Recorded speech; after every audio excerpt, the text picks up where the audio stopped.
আমরা কিন্তু অনেক সময় কষ্ট পাই জীবনে। কষ্ট প্রিয় ভাইরা আমরা পাই কি পাই না? পাই। মনে করেন আমার আব্বা মরে গেছে ফর এক্সাম্পল, অথবা আপনার কোনো সম্পর্ক কারোর সাথে ছিল, বন্ধুত্বের সম্পর্ক হতে পারে, যে কোনো রিলেশনশিপ হতে পারে, কষ্ট আমরা পাই। তো অনেক সময় দেখা যায় যে আমরা এত বেশি কষ্ট পাই যে আমরা ভেঙে পড়ি, আমাদের কিছু করার থাকে না, কেউ যে মোটিভেট করবে এরকম কাউকে পাওয়া যায় না। এজন্য কষ্ট পেলে কি করণীয় আছে, কি করলে কষ্ট কমবে, আজকে আমরা এই বিষয়ে কথা বলবো। সকলে শুনবেন তো ইনশাআল্লাহ? যদি কখনো আপনি আপনার লাইফে কষ্ট পান, এটা যে কোনো ওয়েতে হতে পারে, যে কোনো ভাবে এই কষ্ট হতে পারে, কষ্ট দূর করতে আপনি সব সময় ইসলামিক ওয়েতে 5টা টিপস অ্যাপ্লাই করবেন। যদি বলেন কয়টা টিপস?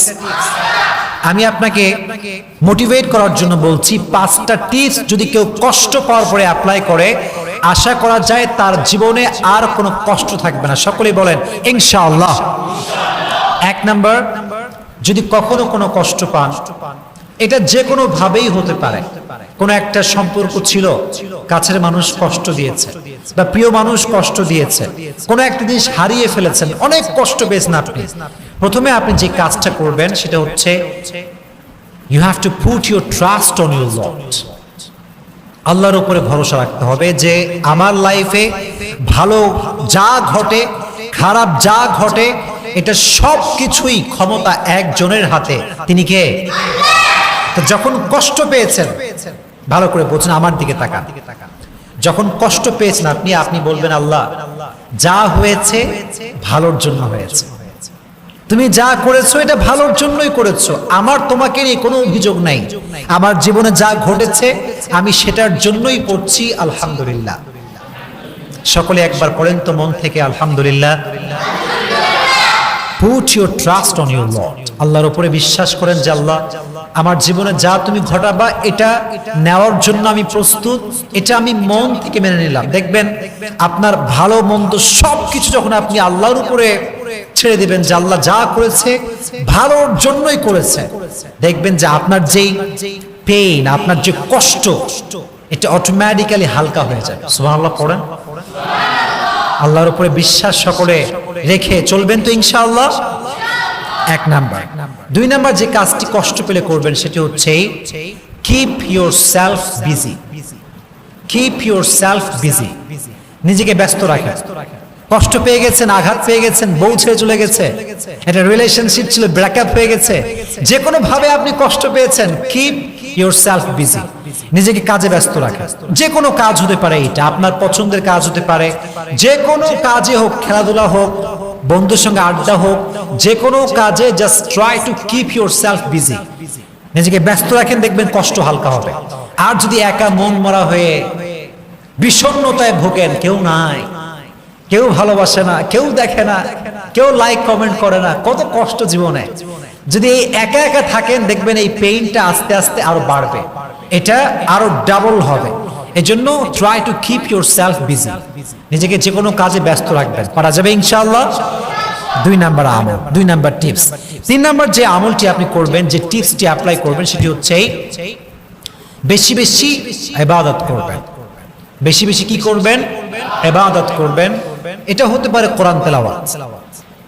মনে করেন আপনি অনেক কষ্ট পাইছেন, আপনার বন্ধু বান্ধব, আব্বা আম্মা পাশে কেউ নাই, আপনি টোটালি ডিপ্রেসড এবং আপনি ছ্যাঁকা খাইয়া বেকা, অবস্থা খুবই খারাপ আপনার। এই সময় আপনি সবাইকে শেয়ার করবেন না বিষয়টা, কোরআনটা হাতে নেবেন, সুন্দর করে ওযু করে গোসল করে কোরআন তেলাওয়াত করবেন, কোরআনটা বুকের সঙ্গে একদম চেপে ধরে রাখবেন। দেখবেন আল্লাহর কসম করে বলতে পারি, কোরআন আপনাকে যে সুখটা দিবে, যে শান্তি দিবে, যে পিস অফ মাইন্ড দিবে, যে পিস অফ হার্ট দিবে, আল্লাহর কসম পৃথিবীর কোন স্বার্থবাজ মানুষ আপনাকে সে শান্তি দিতে পারবে না, অসম্ভব এটা।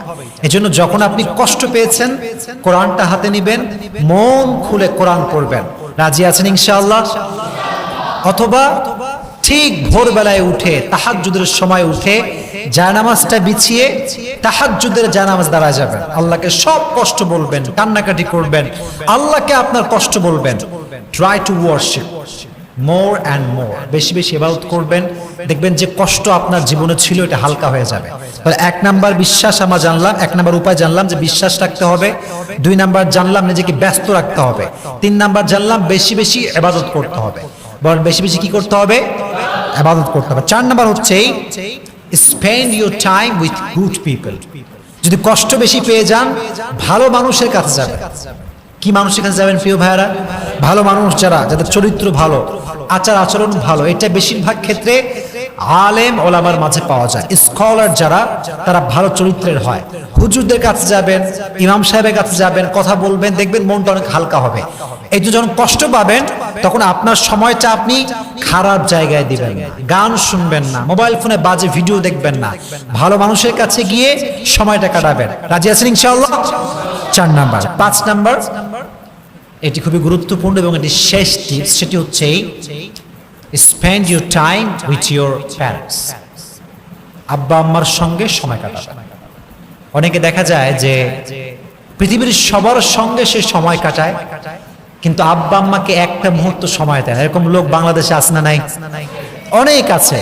মনে করে যে আমার বন্ধু আপন, অমুক আপন, তমুক আপন। বিশ্বাস করেন, বিপদে পড়লে আব্বা আম্মার চাইতে আপন পৃথিবী তার কাউকে পাওয়া যায় না। কথা বলেন ঠিক কিনা? আব্বা আম্মা সবচেয়ে বেশি আপন। এই জন্য কষ্ট পেলে আব্বা আম্মার সঙ্গে শেয়ার করবেন, আব্বা আম্মাকে বলবেন, আব্বা আম্মার সঙ্গে আপনার টাইমটা স্পেন্ড করবেন, দেখবেন আপনার কষ্ট হালকা হয়ে যাবে। তাহলে আমরা উপায় জানলাম 5টা। জোরে বলেন কয়টা? 5টা। আচ্ছা, আমরা রিপিট করি। এদিকে সবাই, এদিকে রিপিট করি। আমাকে একজন মুখস্থ শোনাবেন, পারবেন তো ইনশাআল্লাহ? দেখে মুখস্থ শোনাতে পারে। 1 নাম্বার আমি বলে দিচ্ছি। 1 নাম্বার, বিশ্বাস এবং ভরসা করবেন একজনকে। তিনি কে? হায় রে, এত মরা। জোরে বলেন কে? 2 নাম্বার, নিজেকে ব্যস্ত রাখবেন। নিজে কি রাখতে হবে? 3 নাম্বার, বেশি বেশি ইবাদত করতে হবে। বেশি বেশি কি করতে হবে? 4 নাম্বার, ভালো মানুষের সঙ্গে সময় কাটাতে হবে। আর 5 নাম্বার হচ্ছে আব্বা আম্মার সঙ্গে সময় কাটাতে হবে। আচ্ছা, কেউ কি আছে আমাকে বলতে পারে 5টা? আচ্ছা বলো, আমি সাহায্য করব। কেউ নাই? কেউ নাই? মুখস্থ করে নাই কেউ? আচ্ছা, 1 নাম্বার বিশ্বাস রাখতে হবে। সবাই বলেন 1 নাম্বার কি রাখতে হবে? 2 নাম্বার নিজেকে, মাশাআল্লাহ। 3 নাম্বার বেশি বেশি, বাচ্চাদের ব্রেইন বেশি, তোমাদের ব্রেইন নেই, তোমরা মগা। 3 নাম্বার বেশি বেশি কি করতে হবে? ইবাদত করতে হবে। মজা করলাম। 4 নাম্বার হচ্ছে ভালো মানুষের সঙ্গে, এই তো মাশাআল্লাহ।